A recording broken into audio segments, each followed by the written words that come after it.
Hello প্রিয়জনেরা, কেমন আছেন সবাই? আমি আপনাদের সাইফ আছি সাথে। আর আজকে মুক্তি পেল বহুল প্রতীক্ষিত দুটি মুভি। একটা হচ্ছে রজনীকান্তের কুলি, আর অন্যটা এনটিআর জুনিয়র এবং ঋতিক রোশন অভিনীত ওয়ার 2। দুটো মুভি আমরা খুব শীঘ্রই আপনাদের সামনে নিয়ে আসতে চাই। আপনারা কমেন্টে আমাদেরকে অবশ্যই জানাবেন যে প্রথম আপনারা কোন মুভিটি দেখতে চান, কুলি নাকি ওয়ার 2। এখন ওয়ার 2 যেহেতু ওয়ার মুভির সিকুয়েল, সুতরাং ওই কাহিনীটার সাথে রিলেট করার জন্য এর আগের কাহিনীটা মনে থাকা জরুরি। সেই কারণেই এখন আমি আপনাদেরকে ওয়ার 1-এর কাহিনী আরও একবার একটু রিওয়াইন্ড দিচ্ছি, যাতে ওই মুভিটা আপনারা আরও প্রপারলি এনজয় করতে পারেন। আমাদের সর্বশেষ ভিডিওতে যারা লাইক এবং কমেন্ট করেছেন, আপনাদের সবাইকে অসংখ্য ধন্যবাদ। কুলি এবং ওয়ার 2 দুটো মুভিতেই আমরা আমাদের এইসব সাপোর্টারদের, যারা আমাদেরকে এই খারাপ সময়ে লাইক এবং কমেন্টের মাধ্যমে সাপোর্ট করছেন, তাদেরকে স্পেশাল মেনশন দিয়ে সম্মানিত করতে চাই। সুতরাং আজকের ভিডিওতেও কমেন্ট করতে ভুলবেন না, লাইক তো করবেনই, আর যদি চ্যানেলে নতুন হন তাহলে সাবস্ক্রাইব করুন নাইট এলস বাংলা। কথা না বাড়াই, let's jump into the explanation. সিনেমার প্রথম দৃশ্যে আমরা দেখতে পাই ভিকে নাইডুকে, যে ইন্ডিয়ান আর্মির একজন ঊর্ধ্বতন কর্মকর্তা। সে তার ফ্যামিলির সাথে রাতের খাবার শেষ করে নিজের রুমে চলে যায়। ইন্ডিয়া থেকেই সে একটি অপারেশন লিড দিচ্ছিল। এই অপারেশনের টার্গেট ছিল ফরিদ হাক্কানি, যে ইন্ডিয়ার মোস্ট ওয়ান্টেড ক্রিমিনাল, এবং সে এখন সিরিয়ায় আছে। অন্যদিকে আমাদের এই সিনেমার লিড হিরো ঋতিক রোশনকে কবিরের ভূমিকায় দেখানো হয়। সে তার স্নাইপার গান দিয়ে রেডি থাকে, যাতে হাক্কানি আসার সাথে সাথেই তাকে গুলি করতে পারে। নাইডু এবং কবিরের মধ্যে কথা চলতে থাকলে সেই সময় হাক্কানি চলে আসে। হাক্কানি গাড়ির গ্লাস নামিয়ে তার সহযোগীর সাথে কথা বলছিল। তখন নাইডু কবিরকে শুট করার জন্য বলতে থাকে, কারণ হাক্কানির গাড়ির গ্লাস ছিল বুলেট প্রুফ। গাড়ির গ্লাস একবার বন্ধ হয়ে গেলে হাক্কানিকে আর পাওয়া যাবে না। নাইডু বারবার কবিরকে গুলি করতে কমান্ড দিতে থাকে। এরপর কবির গুলি করে দেয়, তবে গুলিটি হাক্কানির গায়ে না লেগে নাইডুর হাতে গিয়ে লাগে, যে এখন ইন্ডিয়ায় ছিল। তখনই আমরা বুঝতে পারি কবিরের টার্গেট সিরিয়াতে থাকা ফরিদ হাক্কানি ছিল না, তার টার্গেট ছিল ইন্ডিয়াতে থাকা নাইডু। কবির নাইডুর মাথায় গুলি করে আর সেখান থেকে চলে যায়। এরপর আমরা ইন্ডিয়ার প্রতিরক্ষা মন্ত্রী সরলা পাটেল এবং কর্নেল লুথরার মধ্যে কথোপকথন দেখতে পাই। স্বর্ণা পাটেল কর্নেলকে জিজ্ঞেস করে, আমাদের টার্গেট ছিল হাক্কানি, তাছাড়া আমরা সবাই দেখতে পেয়েছি শুটারের গান হাক্কানির দিকেই তাক করা ছিল, কিন্তু যখন গুলি চলল তখন হাক্কানির কিছু না হয়ে আমাদের অফিসার নাইডু মারা গেল কেন? তখন কর্নেল বলে, আমাদের বেস্ট অফিসার মেজর কবির গাদ্দারি করেছে, সে অন্য কারো সাথে হাত মিলিয়েছে। 3 দিন আগেই সে সিরিয়ায় বন্দুকটি ক্যামেরা সহ রেখে আসে এবং সেটি ইন্ডিয়া থেকেই কন্ট্রোল করে। আমাদের টার্গেট হাক্কানি থাকলেও কবিরের টার্গেট ছিল নাইডু। তখন সরলা পাটেল কবিরকে মেরে ফেলার অর্ডার দেয়, বলে আপনার সেরা অফিসারকে ঠিক করুন যে কবির পর্যন্ত পৌঁছাতে পারবে। এরপর সিন শিফট হয়ে মালটা চলে আসে।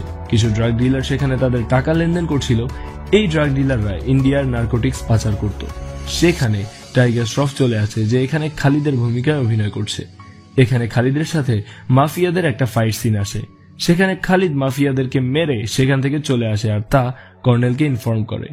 এরপর আমরা খালিদকে নিয়ে ইন্ডিয়া চলে আসি। এখানে কবিরকে ধরার জন্য কর্নেল সবাইকে নিয়ে মিটিং করছিল। খালিদ সেই মিটিং এ অ্যাটেন্ড করে। কবির এই কাজগুলো কেন করেছে তা খোঁজার জন্য কর্নেল সানি নামের একজন অফিসারকে নিযুক্ত করে। তখন খালিদ আপত্তি জানায় এবং বলে, এখানে আমার থেকে বেশি কবিরকে কেউ জানে না। সে কিভাবে চিন্তা করে তা আমি জানি। তার পরবর্তী পরিকল্পনা কি হতে পারে তা আমি বলতে পারবো। এর জন্য এই মিশনে আমার থাকা উচিত। কর্নেল বলে, তুমি কবিরকে ভালোবাসো, তুমি কবিরকে গুলি করতে পারবে না। তখন খালিদ বলে, দেশের থেকে তো সে আমার কাছে বেশি না। গুলি করার পরই তাকে জিজ্ঞেস করব সে কেন এগুলো করেছে। এরপর খালিদ কবিরের একটি ছবি দেখতে থাকলে সিন 2 বছর আগের ফ্ল্যাশব্যাকে চলে যায়। সেখানে দেখতে পাই সেনাবাহিনীর একটি ঘাঁটিতে কিছু অফিসার খালিদকে সাথে নিয়ে কবিরের সাথে মিটিং করে। কর্নেল খালিদকে সব কাগজপত্র দেখিয়ে বলে, ওই রেকর্ড তোমার টিমের যে কোনো মেম্বার থেকে ভালো, তুমি খালিদকে তোমার টিমে নিয়ে নাও। কবির বলে, ওকে আমার টিমে নিতে পারবো না নেয়ার পেছনে 2টো কারণ আছে। এরপর কবির তার গায়ে 2টি গুলির দাগ দেখিয়ে বলে, এই 2টো গুলি ওর বাবা আব্দুর রহমানই আমাকে করেছিল, তবে ভাগ্যক্রমে আমি বেঁচে গেলেও আমার টিমমেট মারা গেছে। আমি আব্দুর রহমানের চোখে গুলি করেছিলাম। সে কর্নেলকে জিজ্ঞেস করে, কেন আমি একজন গাদ্দারের ছেলেকে হাতে বন্দুক সহ আমার পাশে থাকতে দেব? তখন খালিদ বলে, আমার বাবা গাদ্দার ছিল, আর সেটা আমার মা জানতে পারার সাথে সাথেই আর্মিকে জানিয়ে দিয়েছিল, তাই এখনো আপনি জীবিত আছেন। আমি শুধু আমার বাবার ছেলে নই, আমি আমার মায়েরও সন্তান, যে নিজের স্বামীর জন্য না ভেবে নিজের দেশের জন্য ভেবেছিল। কর্নেল কবিরকে বোঝায় একজন বিশ্বাসঘাতকের ছেলে হয়েও সে শত কঠিন পথ পাড়ি দিয়ে এখানে এসেছে। তার সামনে কত বাধা ছিল সব পেরিয়েছে। তুমি ওর বাবাকে মেরেছ এইটা জানার পরেও সে তোমার সাথে থাকতে চায়, তোমার থেকে শিখতে চায়, প্রমাণ করতে চায় সে তার বাবার মতো না। এইসব শুনে কবির রাজি হয়।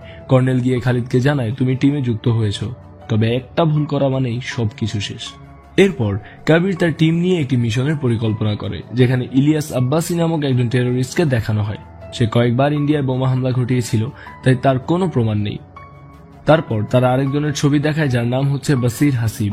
সে ইরাকের জঙ্গির একজন সদস্য। ইলিয়াস আব্বাসির সাথে বাসির হাসিবের একটা কানেকশন রয়েছে। কবির বলল, আমরা বাসিরকে ধরতে পারলেই ইলিয়াস আব্বাসির কাছে পৌঁছাতে পারবো। এই মিশনের জন্য আমি 5 বছর ধরে কাজ করেছি। এখানে কেউ ভুল করলে বা অসচেতন থাকলে আমি তা আমার ব্যক্তিগত আঘাত হিসেবে নেব। পরের সিনে আমরা ইরাক চলে আসি। বাসিরকে ধরার জন্য কবিরের টিমের সবাই ছদ্মবেশে এসেছে। অন্যদিকে কবির বাসিরের এক লোককে গুলি করে মেরে ফেললে সবাই কবিরকে ধরে বাসিরের কাছে নিয়ে আসে। কবিরকে তারা অনেক মারার পর জানতে পারে সে ইন্ডিয়ান এজেন্ট এবং সে বাসিরকেই ধরতে এসেছে। বাসির জানায়, আমি তোমার সাথে থাকা সব ট্রান্সমিটার খুলে ফেলেছি, তোমার লোকজন কখনোই তোমাকে খুঁজে পাবে না। তখন কবির তার মুখ থেকে একটা ট্রান্সমিটার বের করে বলে, পায়েরটা ছিল দেখানোর জন্য আর এইটা ছিল লুকিয়ে রাখার জন্য। আর তখনই বাসির বুঝতে পারে কবির ইচ্ছা করেই তার লোককে গুলি করেছে যাতে সে তার কাছে পৌঁছাতে পারে। এরপর সেখানে খালিদ তার টিম সহ সবাইকে নিয়ে চলে আসে। এইখানে আমরা দুর্দান্ত কিছু অ্যাকশন সিন দেখতে পাই। প্রচুর গোলাগুলির পর বাসিরের সব লোককে মেরে তারা ক্যাম্পে চলে আসে। সবাই খালিদকে বাহবা দিতে থাকে কারণ তার সাহসিকতার জন্য, এবং বলে আজকে ভালো করার কারণে তুমি কবির স্যারের কাছাকাছি যেতে পারবে। তখন সেখানে খালিদের মা আসে, বলে তোমার জন্য আমি অনেক দোয়া করছি। 14 বছর তোমার বাবার জন্য আমার মাথা নত ছিল, এখন তোমার কারণে মাথা তোলার সাহস পাচ্ছি। এরপর মা ছেলের মধ্যে কিছুটা আবেগ ঘন মুহূর্ত দেখা যায়। তখনই কবির খালিদকে মিটিং এর জন্য ডাকে। খালিদকে বলে, কাল তোমার যতগুলো শট মিস হয়েছে সব তোমার ডান পাশে ছিল, তুমি ডান চোখে কম দেখতে পাও।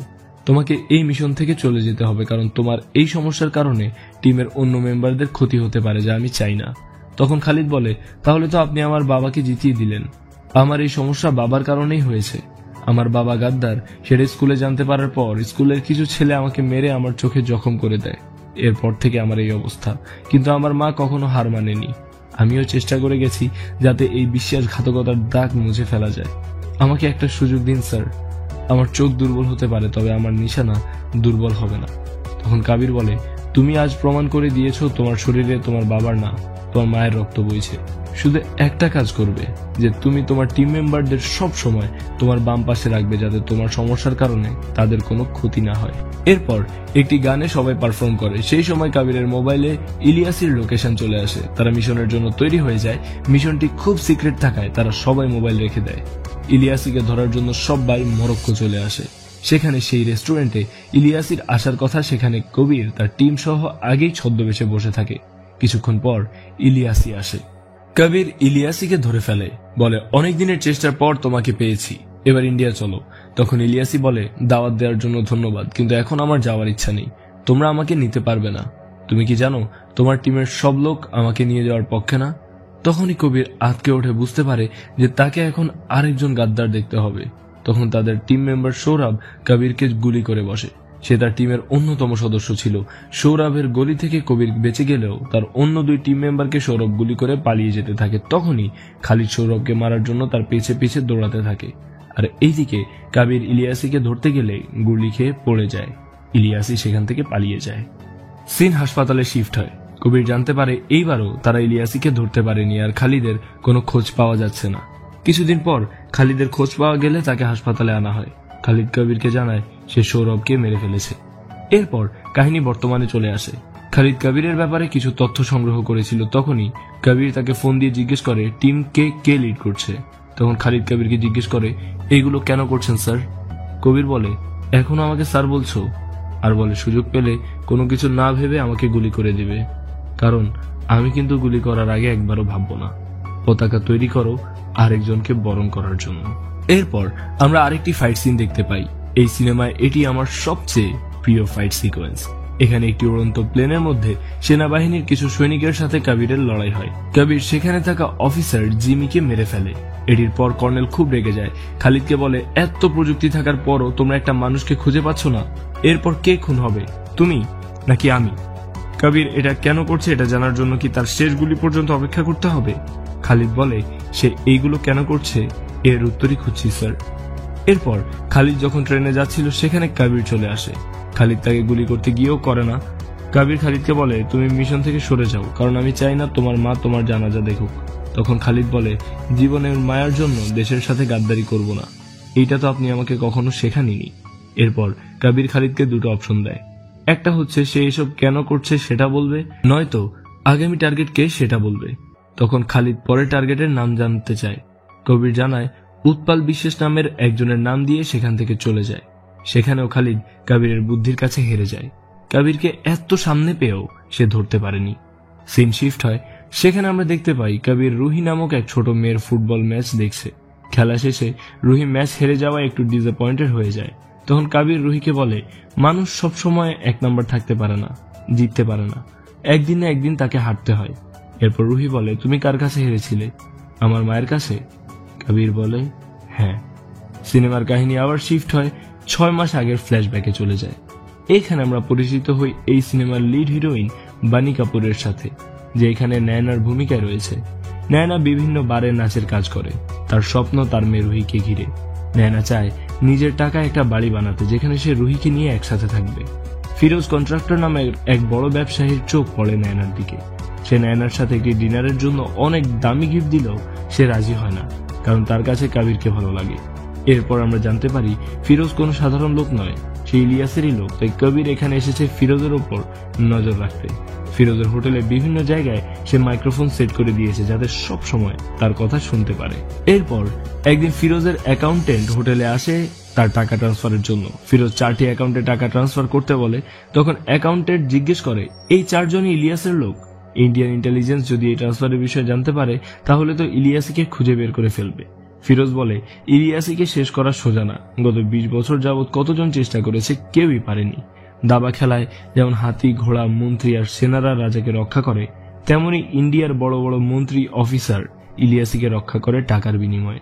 কিছুদিনের মধ্যে বড় ধামাকা হবে, মানুষ লাদেনকে ভুলে যাবে আর ইলিয়াসিকে মনে রাখবে। কবিরের বুঝতে বাকি রইল না, ইলিয়াসির সাথে ইন্ডিয়ার অনেক বড় বড় কর্মকর্তা হাত মিলিয়ে ফেলেছে টাকার জন্য।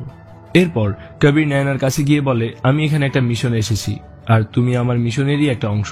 তোমাকে ফিরোজ খুব পছন্দ করে, তাই তার কাছে পৌঁছানোর জন্য আমাকে তোমার কাছাকাছি আসতে হয়েছে। এটা শুনে নয়না খুব কষ্ট পায়, কারণ সে বুঝতে পারে কবির আসলে তাকে ব্যবহার করেছে। কবির নয়নাকে বোঝায়, তুমি আমার এই কাজ করে দিতে পারলে তোমার আর রুহির সব স্বপ্ন পূরণ করার ব্যবস্থা আমি করব। ইলিয়াসির কারণে অনেক মানুষ প্রাণ দিয়েছে, আর ফিরোজ কন্ট্রাক্টরই ইলিয়াসি পর্যন্ত পৌঁছানোর শেষ ভরসা।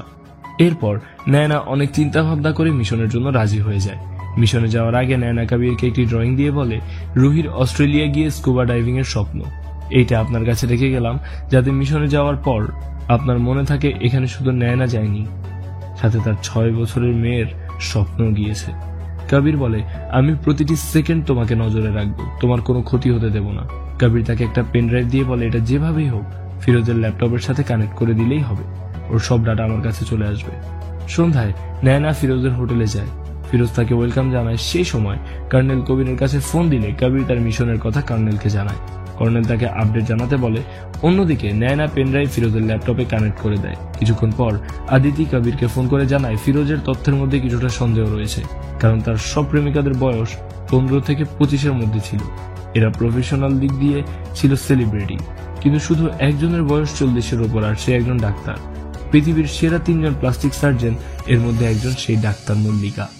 এরপর আদিতি সার্জনের হাসপাতালের সার্ভার হ্যাক করে সেখানে কিছু ভিডিও কবিরকে পাঠায়। কবির ভিডিওটি দেখে শকড হয়ে যায়। সেখানে দেখে ইলিয়াসই সেই হাসপাতালে গিয়েছে এবং প্লাস্টিক সার্জারির মাধ্যমে নিজের চেহারা পরিবর্তন করে ফিরোজ কন্ট্রাক্টর হয়েছে। নয়না যার কাছে গিয়েছে সে ফিরোজ নয়, সেই ইলিয়াসই। এদিকে সে দেখতে পায় নয়না ধরা পড়ে গিয়েছে। সে নয়নাকে বাঁচানোর জন্য খুব দ্রুত সেই হোটেলে যায়, কিন্তু নয়নাকে বাঁচাতে পারে না। ইলিয়াসই নয়নাকে মেরে সেখান থেকে পালিয়ে যায়। এরপর সিন শিফট হয়। কবিরকে আমরা একটা ট্রেনের মধ্যে দেখতে পাই। আদিতি তাকে কল করে এই 7 দিন তিনি কারোর সাথে যোগাযোগ করেননি কেন তা জিজ্ঞেস করে। মিশনের কোনো আপডেট কর্নেলকে কেন দেয়নি সেটাও জিজ্ঞেস করে। কবির বলে নয়নাকে নিয়ে মিশনের সম্পর্কে কেউ জানতো না কর্নেল ছাড়া। আমি কর্নেলকে সন্দেহ করছি, কারণ কর্নেলকে মিশন সম্পর্কে জানানোর পরেই নয়না ইলিয়াসের কাছে ধরা পড়ে যায়। সেই দিন রাতে আমার সাথে কথা বলার পর কর্নেল কার কার সাথে কথা বলেছে এবং তাদের ব্যাংক ডিটেলস গুলো আমাকে দাও। ইন্ডিয়াতে ইলিয়াসের 4 জন লোক আছে, তাদেরকে খুঁজে বের করতে হবে, যাদেরকে এখানে দাবার গুটির নাম দেওয়া হয়েছে হাতি, ঘোড়া, মন্ত্রী এবং সেনা। আদিতি কবিরকে জানায় কর্নেল সেই সময় ভিকে নাইডুর সাথে কথা বলেছে আর এই নাইডুর টাকা পয়সার পরিমাণ হঠাৎ বেড়ে গেছে। এরপর আমরা আগের সিনগুলো দেখতে পাই যেখানে কবির প্রথমে নাইডুর হাতে গুলি করে জিজ্ঞেস করেছে ইন্ডিয়াতে ইলিয়াসের লোকগুলোর নাম বলতে। নাইডু জিমি শ্রফের নামের একজন আর্মি অফিসারের নাম বলে। তারপর আমরা আবার প্লেন ফাইটের সিনটা দেখতে পাই, সেখানেও শ্রফকে মারার সময় ইলিয়াসের লোকের কথা জিজ্ঞেস করলে শ্রফ ডাক্তার উৎপল বিশ্বাসের নাম বলে। এরপর সিন বর্তমানে শিফট হয়। খালিদ যেহেতু জানে কবিরের পরবর্তী টার্গেট উৎপল, তাই সে হাই সিকিউরিটি দিয়ে তাকে প্রোটেক্ট করতে চায়। উৎপল একটা ফোন করতে চাইলেও তাকে করতে দেয়া হয় না, জানানো হয় ইন্ডিয়া যাওয়ার আগে সে কোনো ডিভাইস ব্যবহার করতে পারবে না। উৎপল লাঞ্চের জন্য তার কেবিনে যায়, সেখানে ইলিয়াসই তার লোকের মাধ্যমে একটি মোবাইল পাঠায়, যেটি দিয়ে ইলিয়াসই উৎপলের সাথে কথা বলে এবং জিজ্ঞেস করে তার কাছে থাকা কোডিং স্ক্রিনটি কোথায়। উৎপল বলে সেটি তার কাছে সুরক্ষিত আছে, কিন্তু তাকে শক্ত প্রতিরক্ষা দিয়ে ইন্ডিয়া নিয়ে যাওয়া হচ্ছে, সেই ডেস্কটি কিভাবে ট্রান্সফার করবে। ইলিয়াসই জানায় ইন্ডিয়া অনেক দূর আছে, এর আগেই একটা কিছু করবে। খালিদ শক্ত সিকিউরিটির সাথে উৎপলকে নিয়ে এয়ারপোর্টের জন্য বের হয়। সেখানে ইলিয়াসই পুলিশের গাড়িগুলোকে হামলা করে এবং উৎপলকে নিয়ে যেতে শুরু করে। তখনই সেখানে কবির চলে আসে, ইলিয়াসের সব লোকদের মেরে উৎপলের কাছে গিয়ে কোডিং ডিস্কটি চায়। ডিস্কটি নিয়ে ইলিয়াসের 4র্থ লোকের নাম জিজ্ঞেস করলে উৎপল বলতে পারে না। কবির উৎপলকে মেরে সেখান থেকে পালানোর সময় খালিদ তার পেছনে ধাওয়া দেয়। এই সিনে রয়েছে দুর্দান্ত bike racing action sequence. Khalid কবিরকে ধরার চেষ্টা করলেও সেখানেও সে ব্যর্থ হয়। কবির একটা ব্রিজ থেকে লাফিয়ে পড়ে যায়। খালিদ বারবার ব্যর্থ হওয়ায় কর্নেল তাকে মিশন থেকে সরে যেতে বলে। এরপর সিনে আমরা দেখতে পাই খালিদ তার একজন সহকর্মীর কাছে কবিরের ইতালির মিশন সম্পর্কে কিছু তথ্য নেয়। সেখানে সে জানতে পারে নয়নার সাথে কবিরের ভালো সম্পর্ক ছিল। কবির এখন নয়নার মেয়ে রুহির দেখাশোনা করে। পরে আমরা দেখতে পাই কবির রুহিকে ক্রিসমাস উপলক্ষে গিফট দিয়ে আসে এবং সেখানে খালিদও চলে আসে। কবির খালিদকে গুলি করতে চাইলে খালিদ বিনা গোলাগুলিতে শুধু কথা বলতে চায়। এরপর তারা দুজন কবিরের হিডেন হাউসে যায়। সেখানে খালিদ দেখতে পায় নাইডু, শ্রফ, উৎপল ইলিয়াসির লোক ছিল, তাই কবির তাদেরকে মেরেছে। এখানে কবির 4র্থ জনকে অর্থাৎ পেয়াদাকে খুঁজছে। খালিদ কবিরকে জিজ্ঞেস করে তাহলে সৌরভ কি ইলিয়াসের পেয়াদা ছিল না? কবির বলে সৌরভ ছিল না, তবে যেই আছে সে এখনো জীবিত। ইলিয়াসই তাকে টাকা ট্রান্সফার করছে। ইলিয়াসই খুব বড় একটা প্ল্যান করেছে যা ওই কোডিং ডিস্কে আছে। কোডিং ডিস্কে কি আছে ওইটা বোঝার জন্য একজন এক্সপার্টের কাছে পাঠিয়েছি। এরপরই তাদের ওপর গান অ্যাটাক করা হয়। এখানেও আমরা চমৎকার একটি গান ফাইটিং সিন দেখতে পাই। তারা এই অ্যাটাকের জন্য কর্নেলকে সন্দেহ করে। সেখান থেকে তারা কেরালায় আদিতির বিয়ের বাড়িতে যায়। আদিতি তাদের দুজনকে আবার একসাথে দেখে খুব খুশি হয়। এরপর তারা 3 জন একটি রুমে মিটিং করে। সেখানে আদিতি কোডিং ডিস্কটি কবিরকে দিয়ে বলে এইটা অনেক কঠিন কাজ ছিল। এই ডিস্কে ইন্ডিয়ার প্রতিরক্ষা স্যাটেলাইটের ব্রহ্মার অরবিট কোড রয়েছে, অর্থাৎ স্যাটেলাইটটি কখন কোন স্থানে আছে সেটা জানা যাবে এবং যে কেউ স্যাটেলাইটটি ধ্বংস করে দিতে পারবে। তখন কবির বলে অনেক সীমান্ত এলাকায় সেনাবাহিনীরা নর্মাল নেটওয়ার্কের মাধ্যমে যোগাযোগ না করে স্যাটেলাইটের মাধ্যমে করে। একবার স্যাটেলাইটটি নষ্ট হয়ে গেলে তারা দেশের কারোর সাথে যোগাযোগ করতে পারবে না। সীমান্তের সেনারা অসহায় হয়ে পড়বে। তখন যদি বাহিরের শত্রুরা আমাদের দেশে প্রবেশও করে সব শেষ করে দিবে, আমরা জানতেও পারবো না। আদিতি জানায় ইলিয়াসই এই ডিস্ক ছাড়া কিছুই করতে পারবে না। কবির ডিস্কটি খালিদকে দিয়ে বলে এটা তোমার দায়িত্ব, খুব সাবধানে রাখবে। এরপর তারা সেখান থেকে নৌকায় করে কেরালা যাচ্ছিল। কবির সেখানে ড্রিঙ্কসের বোতল দেখে সেটি খালিদের সাথে শেয়ার করে এবং বলে আমরা কিসের উপলক্ষে ড্রিঙ্কস করব? তখন খালিদ বলে মিশন সাকসেস হচ্ছে আর আপনাকে নির্দোষ প্রমাণ করতে পারছি, এই উপলক্ষে আমরা উদযাপন করছি। কবির বলে কর্নেলি যে ইলিয়াসের 4র্থ সহযোগী, আমরা সেটি এখনো প্রমাণ করতে পারিনি। এটা বলে তারা ড্রিঙ্কস করতে শুরু করে, কিন্তু খালিদ না খেয়ে ফেলে দেয়। এরপর দেখতে পাই কবিরের মুখ থেকে রক্ত বের হচ্ছে। আমরা বুঝতে পারি কবিরের গ্লাসে বিষ মেশানো ছিল। তখন খালিদ বলতে শুরু করে পেয়াদা আর কেউ নয়, আমি ইলিয়াসের 4র্থ সদস্য অর্থাৎ পেয়াদা। এরপর কাহিনী ফ্ল্যাশব্যাকে যায়। মরক্কোতে খালিদ যখন সৌরভকে ধরতে তার পিছু পিছু দৌড়াতে থাকে, তখন সেখানে ইলিয়াসই এসে পড়ে এবং খালিদকে গুলি করে খুন করে ফেলে। সৌরভ তখন বলে ওরা তো আমার চেহারা চিনে ফেলবে, এখন আমি কি করব? তখন ইলিয়াসের মাথায় বুদ্ধি চাপে। সে সেখান থেকে প্রতিবার প্লাস্টিক সার্জারি করে নিজের চেহারা পরিবর্তন করত, সেখানে সৌরভকে নিয়ে গিয়ে ডাক্তার মল্লিকাকে জানায় সৌরভের চেহারা খালিদের মতন করে দিতে। এরপর সার্জারির মাধ্যমে সৌরভের চেহারা খালিদের মতো করে দেয়। তখন আমরা বুঝতে পারি খালিদ আসলে অনেক আগেই শহীদ হয়ে গিয়েছে, কিন্তু আমি এটা বুঝতে পারছি না চেহারা পরিবর্তন করেছে, কিন্তু বডি ফিটনেস, হাইট, কালার এসব কিভাবে, অ্যাটলিস্ট বডি কিভাবে। যাই হোক, বলিউড হচ্ছে লজিকের ধার ধারে না। আমরা কাহিনীতে ফিরে যাই। তখন সৌরভ কবিরকে বলে, দুনিয়ার সবচেয়ে বিষাক্ততার নিউরোটক্সিক আপনার গ্লাসে ছিল, আপনি এখন আস্তে আস্তে শেষ হয়ে যাবেন, আর আমরা ইলিয়াসের প্ল্যান সাকসেস করব। এবং কবিরকে নদীতে ফেলে দেয়। সিন শিফট হয়, খালিদ কোরিং এর ডিস্কটি নিয়ে চলে আসে অ্যান্টার্কটিকায়, যেখানে একটি জাহাজ থেকে ব্রহ্মা স্যাটেলাইটের দিকে ডিস্কটির মাধ্যমে একটি মিসাইল ছোড়া হয়। তখনই আমরা দেখতে পাই কবিরও সেই জাহাজে চলে আসে এবং কবির সৌরভের সাথে ইলিয়াসিকেও ধরে ফেলে। সৌরভ বলে, ওই দিন আমি আপনাকে নিজের হাতে মেরেছি, আপনি ফিরে আসাটা অসম্ভব। এরপর কবির ফ্ল্যাশব্যাকের কথা বলতে থাকে, বলে সেই দিন যখন আমার সেফ হাউসে আমার উপর গান অ্যাটাক হয়েছিল, তখন দেখতে পেলাম খালিদ তার ডান পাশের শত্রুগুলোকে খুব ভালোভাবে শুট করছিল। আমি খুবই অবাক হয়ে গেলাম, কারণ একমাত্র আমি জানতাম খালিদ ডান চোখে কম দেখতে পায়, সে ডান পাশের নিশানায় কখনোই পারদর্শী ছিল না। তখন থেকেই আমার সন্দেহ হয়। সৌরভ বলে, ব্যাস এতটুকু কারণের জন্য আপনি আমাকে সন্দেহ করেছেন? পরে কবির আবার বলে, সৌরভের লাশ কখনো পাওয়া যায়নি, এখন জানতে পেরেছি কেন পাওয়া যায়নি। আদিতির বিয়েতে যাওয়ার সময় আদিতি আমাকে ফোন করে জানায় খালিদ অনেক রাত করে অফিসে এসেছিল, সেখানে সে DTX 20 নিয়ে যায়। তখনই আমি অদিতি থেকে DTX এর অ্যান্টিডোট নিয়ে নেই, তাই তুমি গ্লাসে 20 দিলেও আমার কিছুই হয়নি, আর আমি ডিস্কের ট্রান্সফারের ট্র্যাকার লাগিয়ে দিই। এরপর আমি যখন তোমাকে মদ পান করতে দেখি, তখন আমি পুরোপুরি নিশ্চিত হয়ে যাই তুমি আর যেই হও খালিদ নও, কারণ খালিদ একজন সত্যিকার মুসলিম ছিল, আর সে কখনো মদ পান করত না, কারণ এটা ছিল তার জন্য হারাম। সৌরভ বলে, আমাকে তো আপনি তখন সেখানেই মেরে দিতে পারতেন, এত নাটক কেন করলেন? কবির তখন বলে, তোমার হাতে ট্র্যাকার লাগানো ডিস্কটি পৌঁছানো ছিল আমার উদ্দেশ্য, কিন্তু আমি মেইনলি ইলিয়াসি পর্যন্ত পৌঁছাতে চাচ্ছিলাম। খালিদ বলে, এখন আর কোনো লাভ নেই, আমরা মিসাইল উৎক্ষেপণ করে দিয়েছি, কিছুক্ষণের মধ্যেই মিসাইলটি ব্রহ্মা স্যাটেলাইট ধ্বংস করে দেবে। এরপর কবির বলে, সত্যিই তাই? তখন তাদের মধ্যে একজন বলে, মিসাইলটি এতক্ষণ পর্যন্ত ব্রহ্মার দিকে যাচ্ছিল, কিন্তু হঠাৎ এটির দিক পরিবর্তন হয়ে গেছে এবং এটি আমাদের জাহাজের দিকে আসছে। তখন তাদের আর বুঝতে বাকি রইল না যে কবির এই সব কিছু প্ল্যানিং করেছে এবং ডিস্কটির কোডে পরিবর্তন করে দিয়েছে, যাতে মিসাইল ব্রহ্মা পর্যন্ত পৌঁছাতেই না পারে। 3 মিনিটের মধ্যেই মিসাইলটি তাদের জাহাজের দিকে আসছিল। তখন সৌরভ ইলিয়াসিকে মেরে গাড়ি নিয়ে সেখান থেকে পালিয়ে যায়। কবির অন্য আরেকটি গাড়ি নিয়ে সৌরভের পিছু পিছু যেতে থাকে, আর এইখানে কার চেজিং এর এক অসাধারণ দৃশ্য দেখা যায়। এটি বলিউডের ইতিহাসের অন্যতম সেরা কার চেজিং অ্যাকশন সিকোয়েন্স। এই কার চেজিং এর সিন দেখার সময় আপনার মনে হবে আপনি কোনো হলিউড সিনেমা দেখছেন। গাড়ি নিয়ে তাড়া করতে করতে তারা একটি বাড়ির মধ্যে চলে যায়, আর আমরা দেখতে পাই দুই হিরোর মধ্যে hand to hand combat fight scene. এইখানকার ফাইট সিনটিও ছিল অসাধারণ এবং দুর্দান্ত। কবির এক পর্যায়ে সৌরভকে মেরে সেখান থেকে চলে আসে। এরপর সিন শিফট হয় আর আমরা চলে আসি অস্ট্রেলিয়ায়। সেখানে কর্নেলের সাথে কবিরের কথোপকথন হয়। কর্নেল কবিরকে এই মিশনের সব ক্রেডিট দিতে চাইলে কবির বলে, এই মিশনের সবচেয়ে বেশি ক্রেডিট খালিদের, কারণ ওই দিন সে আমার জন্য গুলি খেয়েছিল, আর না হলে আমি এখনো বেঁচে থাকতাম না। আমি চাই এই মিশনের ক্রেডিট খালিদ পাক। কর্নেল কবিরকে জিজ্ঞেস করে, তাহলে তুমি এখন কি করবে? কবির মজার ছলে বলে, আমি গাদ্দার হিসেবে বাহিরেই থাকি, কারণ বাহিরে বসে আমি যে কাজ করতে পারবো তা ভেতরে থেকে কোনোদিন সম্ভব হবে না। যতদিন আমার মতো লোক থাকবে ততদিন ইলিয়াসের মতো শয়তান আসতেই থাকবে, আর আমি তাদের মোকাবেলা করার জন্য সব সময় প্রস্তুত থাকব।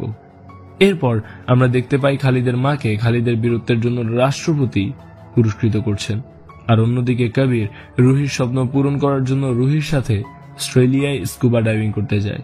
তখনই আবার কর্নেলের ফোন আসে। সে কবিরকে জানায়, তোমার জন্য একটি নতুন মিশন এসেছে, তোমার পুরনো বন্ধু ফরিদ হাক্কানি মাস্কট যাচ্ছে, চাইলে তুমি ওর সাথে সাক্ষাৎ করতে পারো। গতবার হাক্কানি পর্যন্ত তোমার রাইফেল পৌঁছেছিল, কিন্তু তুমি না। এরপর কবির বলে, এইবার হাক্কানির কাছে আমিও পৌঁছাবো, আর সাথে আমার রাইফেলও পৌঁছাবে। আর এইখানে ওয়ার 2 এর আভাস পাওয়া যায়। তো বন্ধুরা, এই ছিল আজকের মুভির এক্সপ্লেনেশন। কেমন লেগেছে তা কমেন্টে আমাদেরকে জানাতে ভুলবেন না, আর যদি ভিডিও ভালো লেগে থাকে তাহলে অবশ্যই লাইক করুন এবং শেয়ার করুন। সাথে ছিলাম আমি সাইফ, আর আবার দেখা হবে অন্য কোনো মুভি দেখতে দেখতে। ততক্ষণ পর্যন্ত প্রিয়জনের খেয়াল রাখুন।